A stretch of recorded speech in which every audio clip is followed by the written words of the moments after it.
I'd like to share with you our experience in the last 4 years at Johns Hopkins Aramco Healthcare Center with the thyroidectomy procedure.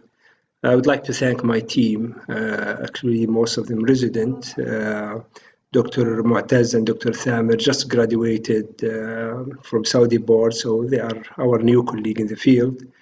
They did a wonderful job during their residency and helping in research.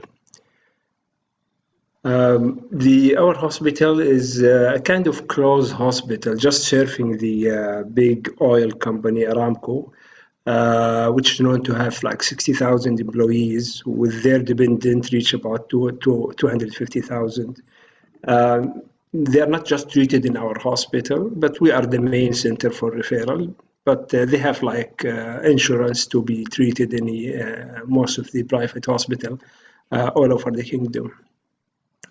Why we chose the 2016? Because of some changes. I joined the hospital 2015, and we start working to recruit and get all the thyroid cases from different other departments.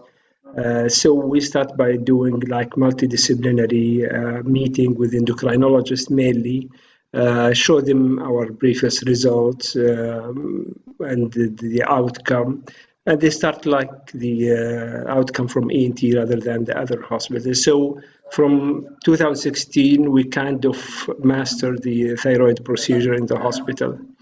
We started at that time also the EPIC system, so it's no more hard copies of files. So it was easy to get the data. Alexandra, can you please turn off the mic? Alexandra? Excuse me. Can Alexandra or whoever there? Anyone to control here? Hello?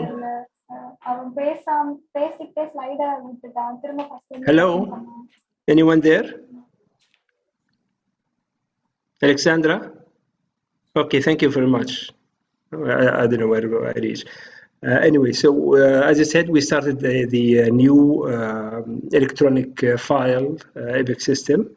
So we have the data more easy to retrieve, in addition to starting our residency training program. So it's kind of that time is the best time to start looking for some more data from 2016. What is the aim of our research and studies? Mainly for us to see how we did, how we will do in the future. Do we need to change a few things to make it better with better outcome to our patient? So it's kind of ongoing online data entry. Whoever come after us will find the base to go ahead and proceed with any research proposals. In addition, we would like to share either at the level of the kingdom, other hospital, or even GCC countries, our findings, probably come up with a new updated protocols. It's a retrospective study to our all cases, whatever the indication, including hemothyroidectomy, completion if needed, and total thyroidectomy in 4 years' time, 2016 to 2019. No conflict of interest. Whom we include in our study, and opposite to this will be excluded. So any cases within our hospital. So if part of the case is done outside and then complete in our hospital, that was excluded. So it's mainly all the cases done in Johns Hopkins, which we call JHAH.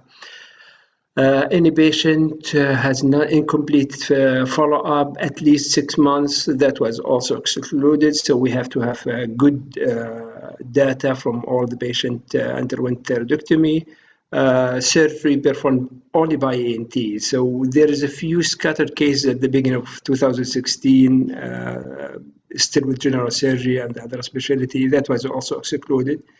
We are 3 surgeons, ENT. We are doing more or less the same with very minimal difference. But but we have the same approach to all our cases. So anything apart from that was excluded. So we look at the spreadsheet. What do we need? We look at the pre-operative data, so demographic data as usual, including the history of the patient, the family history, or any hypo or hyper. And include the investigation. We concentrate mainly on two things that's linked to our procedure directly, which is the ultrasound, and if there is multinodular goiter, or if it's just right side, and if it's one side, what kind of characteristic of the nodule, is it calcified, the size of the nodule, and record right or left or bilateral. In addition, we look more deep in fine needle aspiration, and probably one of my fellows today presented our experience in that regard with validation of FNA. So whether done by the radiologist or done by pathologist, and we recorded the findings. Post-op, we look more detail in the type of surgery, is it hemi-total or completion, whether there is a neck dissection, central or lateral or bilateral, and a few cases done, and if the facial nerve, recurrent nerve monitor is used or not. Post-op, we look at the length of stay, see if we can improve in that category. Complication, we mainly selected the common three complications, come up with the thyroidectomy, looking at the hypocalcemia, temporal permanent, hematoma, and injury to recurrent laryngeal nerve, whether temporary or permanent. Additional information we retrieved, including what kind of pathology, is it benign or malignant, and if it's malignant, what kind of malignancy. So also include the follow-up, how long the patient was followed, did he receive radioactive ablation, or there is any recurrence with his disease. So we come up with a lot of data, so we can conduct a lot of research. So I'm going to share with you, generally speaking, the most important point that we come up with, and it will be nice to hear from you. This is the type of number of surgery we are doing over the last, for the study years from 2016 to 19, with the average of like from between 70, 80 cases per year, which is considered kind of a busy place or heavy load thyroidectomy center, if you compare it with some centers in North America.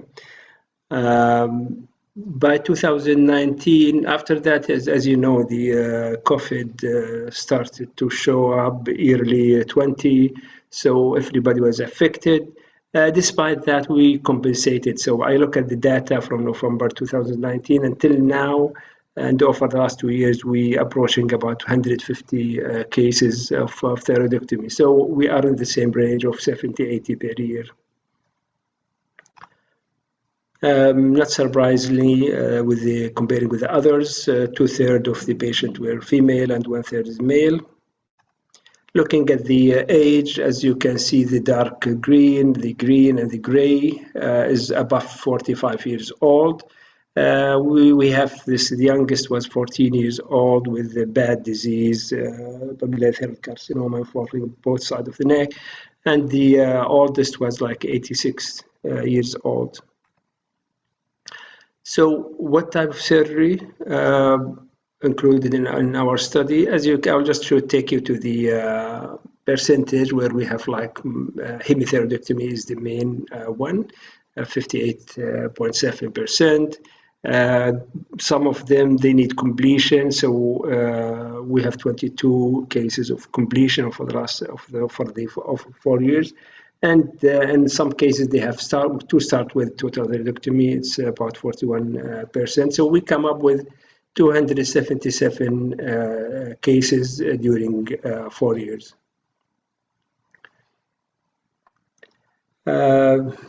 What kind of surgery we have? As you said, we are not doing anything from those sophisticated new approach like endoscopic or robotics. We're doing the conventional external approach.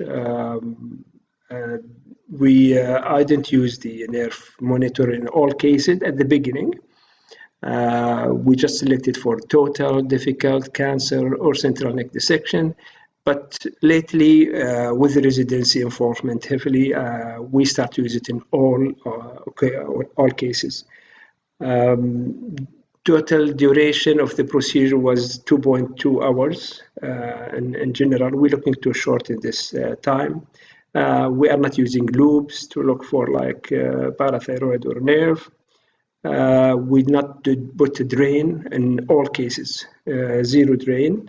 I didn't use to close the strap muscle, so I just leave it open because if you have this is my belief, if you have closed space and the patient has bleeding or hematoma, they start showing some shortness of breath. Instead, it will be popping out, so easy to drain.